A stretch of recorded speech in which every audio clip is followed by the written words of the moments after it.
एक लड़का सड़क के लैंप के सहारे पढ़ रहा था।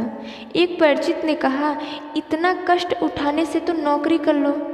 विद्यार्थी बोला, महोदय आप नहीं जानते, यह मेरी साधना का कसौटी का समय है। कठिनाई है तो क्या, बौद्धिक क्षमताएं अब न बढ़ाई गई तो फिर ऐसा अवसर कब मिलेगा। इस तरह का उत्तर देने वाले महाशिक्षा शास्त्री ईश्वरचंद्र विद्यासागर थे। प्रत्येक छात्र को यह अनुभव करना चाहिए कि वह एक ऐसी अवधि में होकर गुजर रहा है जो उसके भाग्य और भविष्य निर्माण करने की निर्णायक भूमिका अदा करेगी। व्यक्ति की सारी गरिमा उसके गुण कर्म स्वभाव पर निर्भर है। क्या बाह्य क्या आंतरिक, दोनों ही क्षेत्रों की प्रगति इस बात पर निर्भर है कि किसी का व्यक्तित्व किस स्तर का है। धन, विद्या, सम्मान, पद, स्वास्थ्य, मित्रता सिर्फ उन्हीं को मिलती है जिन्होंने अपना व्यक्तित्व, गुण कर्म स्वभाव सही ढंग से ढाला और विनिर्मित किया है। इन्हीं दिनों श्रेष्ठ विचार, सद्भावनाओं एवं सत प्रवृत्तियों का अभ्यास किया जाता रहे तो उसका प्रभाव जीवन भर बना रहता है और सुख शांति की संभावनाएं साकार होती हैं। इन्हीं दिनों में जोश अधिक, होश कम रहने के कारण अवांछनीय प्रवृत्तियों में अधिक आकर्षण, मनोरंजन महसूस होता है और मनोवृत्तियाँ पानी की तरह नीचे की ओर शीघ्र ही गिर जाती हैं और जीवन भर पीछा नहीं छोड़ती।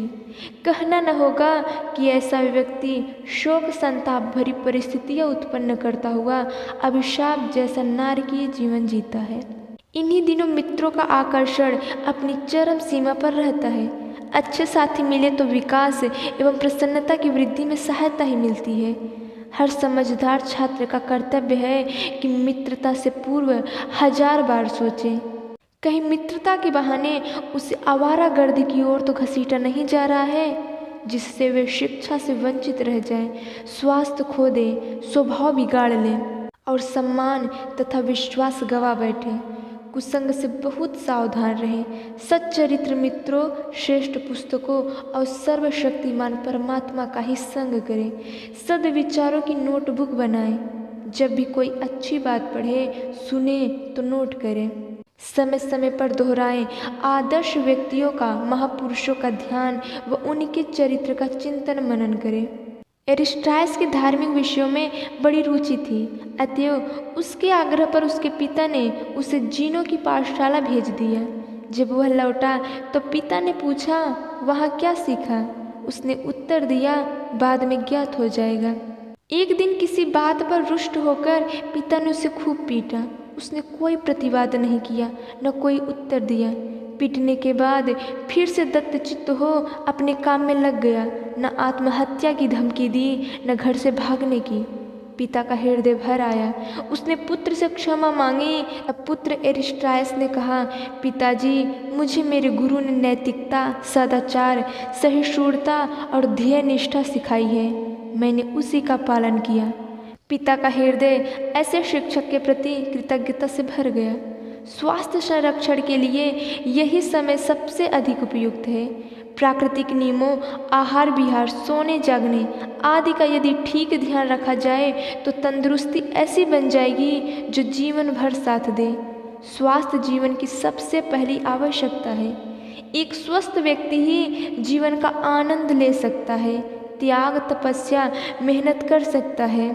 इन दिनों ब्रह्मचर्य और सद्विचारों के बारे में पूरी सतर्कता रखी जाए और अश्लील परिस्थिति से ऐसे बचा जाए जैसे सांप, बिच्छू, आग, जहर से बचा जाता है। गंदी फिल्म, गंदे गाने, गंदे उपन्यास, गंदे चित्र, गंदे विचार घिनौने कार्यों की प्रेरणा देते हैं तथा शरीर और मस्तिष्क को खोखला कर देते हैं। साहस अच्छा गुण है। अनीति का प्रतिरोध करने की हिम्मत भी होनी चाहिए। सृजन और विकास की संभावनाएं सज्जनोचित प्रवृत्तियों में सन्निहित है। अवज्ञा, अशिष्टता, अनुशासनहीनता, मर्यादाओं एवं नागरिक कर्तव्यों का उल्लंघन साहसिकता की भयंकर विकृतियां हैं, जिससे दूसरों को चोट तो पहुंचती ही है, अपना स्वभाव भी निकृष्ट बन जाता है। अधिकतर अकुशल छात्र ही अनुशासनहीन हुआ करते हैं। पढ़ने लिखने में उनका मन नहीं लगता। अच्छे विद्यार्थी के लक्षणों से रहित होने से गुरुजनों के प्रति श्रद्धा नहीं होती, श्रेणी, श्रेय अथवा सराहना के योग्य नहीं होते, आगामी जीवन के उत्तरदायित्व से अनभिज्ञ रहते हैं, जीवन का कोई विशेष लक्ष्य नहीं होता। इसी प्रकार की मानसिक शून्यताओं से जन्मी हीन भावना को दबाने के लिए अकुशल एवं अयोग्य छात्र अनुशासनहीनता को शान समझने लगते हैं।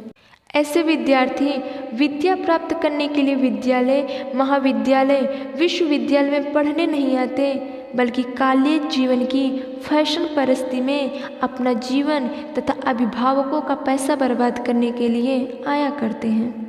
जिन विद्यार्थियों के लक्षण पढ़ने के होते हैं वे पढ़ाई के सिवाय बेकार की खुरापातों में नहीं पड़ते। पिता इतना गरीब था कि बच्चे की फीस चुकाना भी मुश्किल और लड़का इतना लगनशील और परिश्रमी कि स्कूल में पढ़ने के साथ उसने क्लर्क की नौकरी भी कर ली। प्रतिमाह 7 रुपये बचाया भी।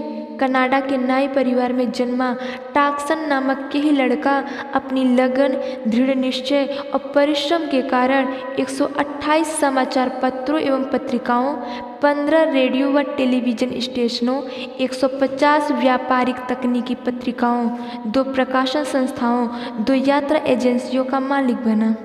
आत्मनिर्भरता, दूसरों की सहायता, धर्म का सदुपयोग, समय का सुनियोजन, मानसिक संतुलन, सत साहित्य का स्वाध्याय, कठिन परिश्रम, दृढ़ संकल्प, स्वच्छता, सुव्यवस्था, सुसंगति, सकारात्मक विचार, स्वस्थ जीवन, शालीनता, सज्जनता, हंसमुख, शिष्ट एवं विनम्र व्यवहार युवावस्था को अलंकृत करने वाले सद्गुण हैं।